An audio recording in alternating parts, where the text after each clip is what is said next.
okay, I tried to make this into like one video, but it wasn't gonna fit. So this is continued on my experience riding motorcycles in like my first year because it's gonna be my first year in like 5 days, and I'm actually kind of excited about it. But I just broke a little over.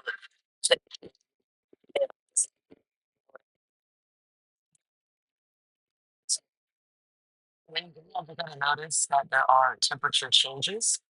Certain parts where you're riding might feel hotter and might feel colder than what you expect. You're not gonna feel it in the car because you're enclosed, but you will feel them.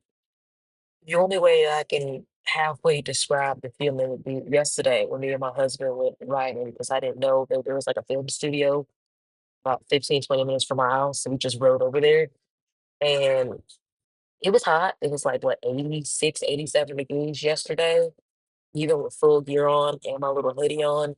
But riding through it because it's an airflow hoodie, I would be coming by patches and it would feel way cooler, like 20 degrees cooler than what the actual temperature is outside. Maybe because it's lower elevation in the street. I don't know. I just know that when I ride, depending on where I ride, and sometimes you'll come up and ride through a pocket of cool air or pocket of warm air, just pocket of it, and it'll go back to regular. It's cool. It's so cool. You feel like reading is such an involved experience because not only are you trying to pay attention to everything else, but you feel literally everything. So the other thing I would say is you will smell different smells. Um, example, yesterday I was riding with my husband and we were passing some warehouse. I don't know what cereal warehouse it was, but they was making popcorn or something. So we just, for like 5 minutes, we going past the warehouse and I just smelled nothing but popcorn, which followed the scent into like fresh baked cookies. It's just like somebody baked cookies over here. Yes, a warehouse baked cookies over here. You will smell everything. Um, unfortunately, like I said, you will smell everything. So if you pass by something dead, you're gonna smell it. Go smell it. It's some playtime by the road past roadkill, like, oh snap, oh yeah, oh that ain't smells, yeah. Yeah. So you will feel and you will smell everything. But the amount of people that I've met just who actually ride, especially females, it's not a lot of us out there who do ride. There are some out there. Most of them I've seen are either on trikes, no offense to three-wheel people, be safe out there. But like on motorcycles, I haven't met that many people who actually do ride. And the people that do, they think so nice. Like the biker community in itself is so nice. Okay. So involved. They do so much. The leaders, they do a whole bunch of which is like a female girl motorcycle group that I joined. Like I'm in the part of their Athens chapter. But they do fundraisers, and I think they're doing a fundraiser, and they're gonna ride to Canada this year. Right, just so involved.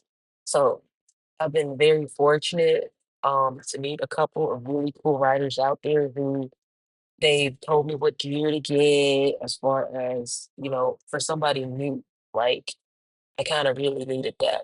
The only thing I'll say is kind of wish, which I might make another video about what to expect when you go in trying to get your first bike, simply because I wish somebody would have told me about gear and the proper gear to get as far as what you're gonna ride on. I wish somebody would have told me, especially as a female, like, hey, some of this stuff is gonna be a lot taller than what you think it's gonna be. Um, most of the sport bikes out there, because I originally wanted a sport bike. I'm on a cruiser. Technically, it's a weird cross between a cruiser and a sport bike, but my Rebel is just in a weird place of its own in my category. But I really wanted a sport bike.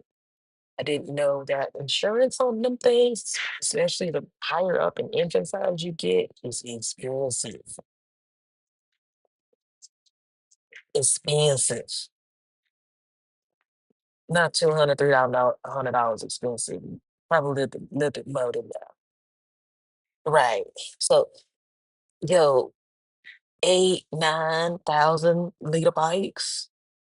Insurance is expensive, especially if it's a sport bike. Now, if you're going on to a naked bike, which is basically a sport bike just without all the shiny plastics and stuff on it, they a little bit more lenient, but they're gonna be higher too. A little bit friendlier. What the rule that I have judged, if it looks cool and shiny, insurance might be just be like, yeah, that's gonna be too much.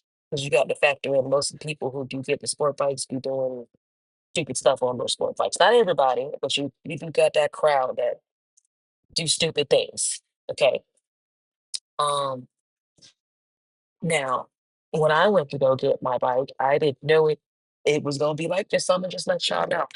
You are not going to be getting like you can't walk into a dealership thinking uh, it's gonna work like a car loan. It's not, especially if you're financing. These are things called luxury loans. What the hell does that mean? That means to the bank, this looked like a really big toy, not a car, like something you need. So they're gonna be a little bit more hesitant to let you borrow a couple $1,000 for a barbecue. So keep that in mind. They're not gonna treat this like a car loan, okay? Banks are gonna be like, this is a toy. No. Now they do have beginner buyer programs. Yamaha is really good. Honda's really good. That's how I got mine, where they try to make it a little bit easier to finance with them to get you your stuff, but don't think you gonna walk in like a car dealership and walk out with a bike like that. No, it's gonna look it up. So the reason I say that is because when I you don't get my okay, it's like, I'm gonna sit on a bike, and it's like, oh, I kinda want that bike, but that bike's expensive, and I can't flat foot this bike, but I'm walking out here with some type of bike. I don't remember because it was a white English. Now, if you are a girly and you trying to do somewhat into the, sport bike or naked bike category, I'm saying R3 is pretty good. It's just I know in about 6 to 7 months, especially if you get used to it, you're gonna want to upgrade. Don't recommend the R7 for you to start on. I know you can, but I don't recommend it. An R3 would be okay. I have a Rebel 500. I didn't get a three, I did a five, but it's a cruiser engine. It's not like a sport bike engine, so it's a little bit more lenient, but I can still do turns and all that stuff like the sport bike. I tell anybody I like a cruiser when she's a sport bike, okay? I did the sport bike really in a cruise bike. Okay.